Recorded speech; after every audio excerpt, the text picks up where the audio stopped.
Hi, class. Okay, so we are now on chapter 12, and the last chapter, chapter 11, remember Ethan and Bailey were super lost, and they saw the man on the bridge, and Ethan was super scared of him, but then he was like, "Are you Ethan?" So that's where we are. So the man on the bridge gave us a car ride. "We've been searching the whole state of Michigan for you, son," he said. Ethan looked down, and from him I sensed sadness and shame and a little fear. We drove to a big building, and as soon as we stopped, Dad opened the car door, and he and Mom hugged Ethan, and Grandma and Grandpa were there, and everyone was happy, though there were no dog treats of any kind. The boy sat in a chair with wheels, and a man pushed him into the building, and just before he went inside, the boy turned and waved at me. And I thought he would probably be okay, though I felt pretty anxious to be separated from him. Grandpa held tight to my collar, so I didn't have any choice in the matter. Grandpa took me for a car ride, and I was a front seat dog. We went to a place where they handed Grandpa a delicious smelling snack through his window, and he fed me dinner right there in the car, unwrapping hot sandwiches and handing them to me one at a time. He ate one too.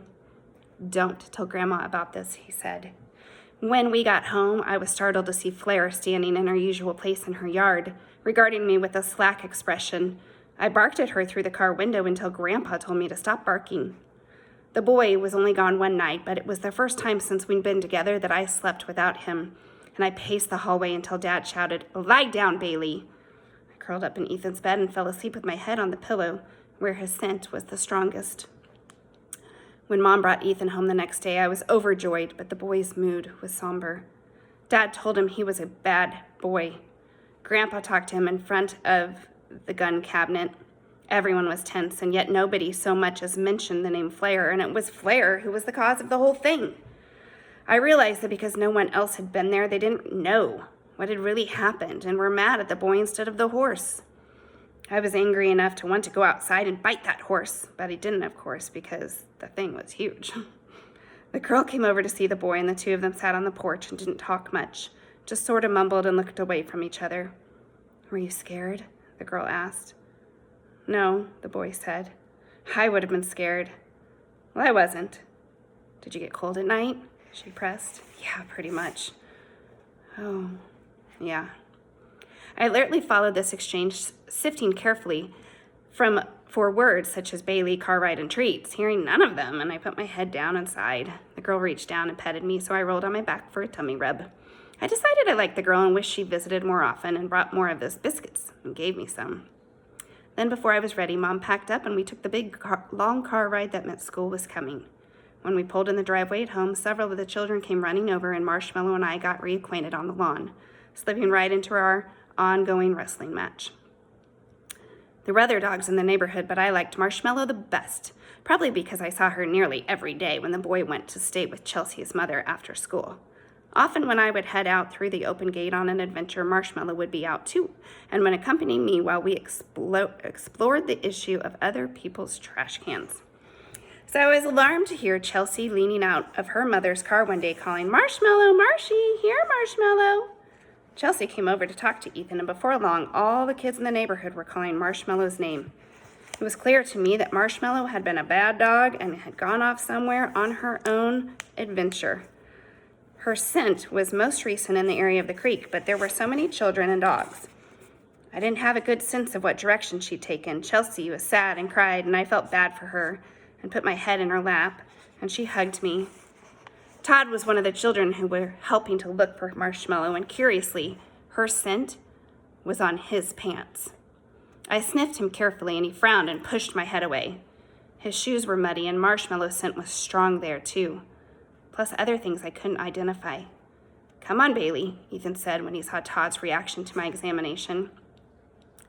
Marshmallow never did come home.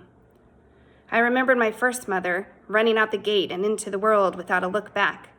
Some dogs just want to be free to wander because they don't have a boy who loves them.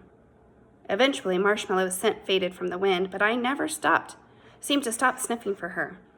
When I remembered playing with Marshmallow, I found myself thinking of Coco back in the yard. I would have loved to see Coco again, and Marshmallow.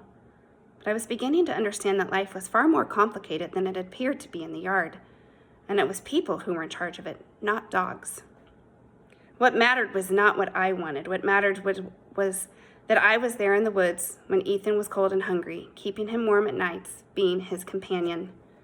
That winter, around the time when Dad put up a tree in the living room for Merry Christmas, Chelsea got a new puppy. They named her Duchess. She was relentlessly playful, to the point where I'd get annoyed at her sharp teeth digging into my ears and would give her a quick growl to make her stop. She'd blink at me innocently and back off for just a few seconds before deciding I couldn't have meant it, and then she'd come right back at me. It was very irritating. In the spring, the word go-kart swept through the neighborhood, and all up and down the street the children were sawing and hammering on wood, totally ignoring their dogs. Dad would come out of the garage every evening and talk to the boy while he fussed over whatever he was doing. I even went so far as to go into the boy's closet and bring out the loathsome flip, thinking I could tantalize him with that, but he remained totally focused on playing with pieces of wood that he never once threw for me to chase and bring back. See my go-kart, Bailey? It's gonna go fast. Finally, the boy opened the garage door, sat on the go-kart, and rode it like a sled down the short driveway. I trotted beside him, thinking we'd both been through a lot of bother for such a pointless ending, but when the go-kart reached the bottom of the driveway, he picked it up, carried it back into the garage to play with it some more. At least with the flip, you had something you could chew on. On a sunny day, when there was no school, all of the kids in the neighborhood took their go-karts to a long, steep street several blocks away. Duchess was too young to accompany the procession, but I went along with my boy, though I had no enthusiasm for the initial idea that he should sit in the go-kart and I should pull him down the street by a leash. Todd and his older brother Drake were among the kids and laughed and said things about Chelsea's go-kart, and I could sense that her feelings were hurt. When they lined up the go-karts at the top of the hill, Todd's was next to Ethan's. I was not at all prepared for what happened next. Someone yelled, "Go!" And then the go-karts were off, rolling down the hill, gathering speed. Drake ran behind Todd and gave his go-kart a big push, and it leaped ahead. "Cheating!" Chelsea yelled. Her go-kart was moving very slowly, but Ethan's was gaining speed, and soon I had to run to keep up. The other go-karts fell away, and after a little bit, it was just Ethan's go-kart steadily closing in on Todd's. I ran with abandonment and exuberant freedom, galloping down the hill after my boy. At the bottom, a boy named Billy stood with a flag on a stick, and I sensed that he was somehow part of what was happening. Ethan was hunched over, his head low, and it was all so much fun, I decided I wanted to be on the go-kart with them. I put on an extra burst of speed and leaped through the air, landing on the back of his go-kart and nearly toppling off again. The force of my impact threw us forward so that we were now passing Todd. Billy waved his stick, and I could hear yelling and cheering behind us as the go-kart, now on the flat part of the road, rolled to a stop. Good dog, Bailey, the boy told me, chuckling. All the other go-karts rolled up behind us, followed by the rest of the children, who were all yelling and laughing. Billy came over and held Ethan's hand up into the air, dropping his stick with the flag on it. I picked up the stick and pranced around with it, daring someone to try to take it from me and have some real fun. "Not fair, not fair," Todd shouted. The crowd of children grew quiet. A hot fury poured off of Todd, who stood facing Ethan. "The dog jumped on the go-kart. That's why you won. You're disqualified," Drake said, standing behind his brother. "Well, you pushed your brother," Chelsea shouted. "So?" "I would have caught you anyway," Ethan said. "Everyone who says Todd's right, say aye," Billy called. Todd and his brother shouted aye. "Everyone who says Ethan won, say nay." "Nay," all the other children shouted. I was so startled at this loud outburst, I dropped my stick. Todd took a step forward and hit Ethan, who ducked and tackled Todd. They both fell to the ground. "Fight!" Billy yelled. I started to surge forward to protect my boy, but Chelsea put a firm hand on my collar. "No, Bailey, stay." The boys rolled around, and the two of them tied together in a tight knot of anger. I twisted around, trying to slip my collar, but Chelsea held fast. Frustrated, I barked. Ethan was soon sitting on top of Todd. Both boys were panting. "You give?" Ethan demanded. Todd looked away, his eyes squeezed shut. Humiliation and hate wafted off of him in equal amounts. Finally, he nodded. The boys stood up wearily, beating at the dirt on their pants. I felt the sudden rage from Drake at the exact moment he lunged forward, slamming Ethan with both hands. Ethan rocked back but didn't fall. "Come on, Ethan. Come on," Drake snarled. There was a long pause while Ethan stood looking up at the older boy, and then Billy stepped forward. "No," Billy said. "No," Chelsea said. "No," some of the other children said. "No." Drake looked at all of us for a minute, and then he spat on the ground, picked up the go-kart. Without a word, the two brothers walked away. "Well, we sure showed everybody today, didn't we, Bailey?" Ethan said to me. Everyone hauled their go-karts to the top of the hill and rolled them back down again, all day long. Ethan allowed Chelsea to ride his go-kart since hers had lost a wheel, and she had me ride behind her every time. That night, Ethan was excited at dinner, talking rapidly to Mom and Dad, who smiled as they listened.